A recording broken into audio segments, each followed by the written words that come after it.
few miles to the east of Oxford is a patch of marshy land called Ot Moor. It's just a few acres of reed and stretches of open water. 50 years ago it was drained and converted into prime agricultural land. It produced magnificent crops of wheat that contributed to the European food mountains of the 70s. Then it was bought by the RSPB, and the first thing they did was to block up all the drains. And as a haven for all sorts of wild birds, it's gone from strength to strength. The old network of banks and dykes remains a reminder that it provided the inspiration for the chessboard in Lewis Carroll's Through the Looking Glass. But most evenings through the winter months it's the location of an incredible display of aeronautical skill, more bizarre and seemingly pointless than anything ever produced from the drug-enhanced imagination of an eccentric Oxford Don. The seeds of this natural spectacle are spread across 3 counties in the small flocks of 15 to 20 starlings that spend their days foraging the fields, farmyards, gardens and rubbish dumps within a 25-mile radius of Ot Moor. As the afternoon light starts to fade, the starlings quit feeding and take to the air and gather in large flocks of up to 1,000 before joining the 2 or 3 aerial corridors that snake across the countryside, avoiding the hills and pylons that would create troublesome turbulence for these long-distance daily commuters. Invisible, perfect avian motorways made physical by the bodies of the birds. The eager individuals lead the way towards the roost, the vanguard of thousands yet to follow. Early arrivals settle in the trees around the chosen roosting area, waiting for the masses to come. As the perches fill with birds, the press of bodies forces them to join with the overhead aerobatics.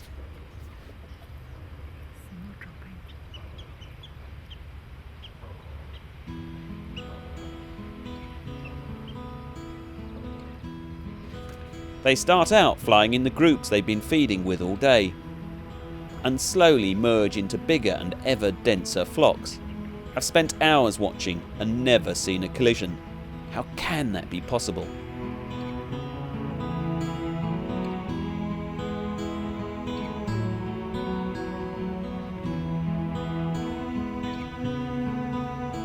Individuals, but moving in a single entity. And the reason for this behaviour? Well, thousands of eyes looking for predators on the roost site. Nothing could escape their gaze. No raptor could surprise this soaring mass of bird flesh. The activity warms their bodies for the cold night ahead. And there's something social going on here, because when they do settle to roost, the warmest, safest perches in the reeds will be taken by the dominant males. Adolescents and females will be pushed to the edges. So the birds are also manoeuvring for position, social position.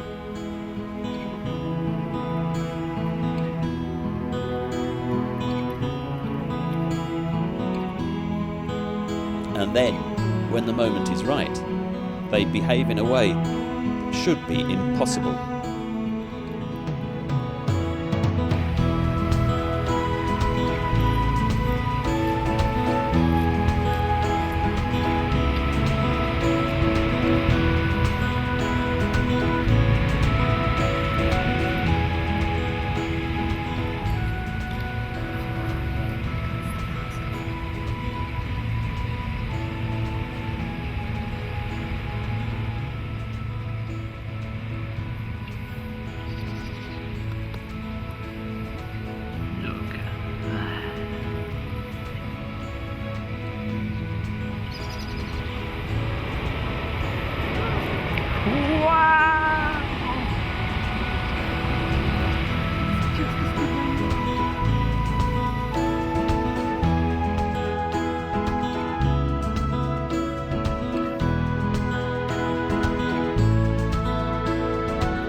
And it happens every day, right through the winter, just a couple of miles from my doorstep.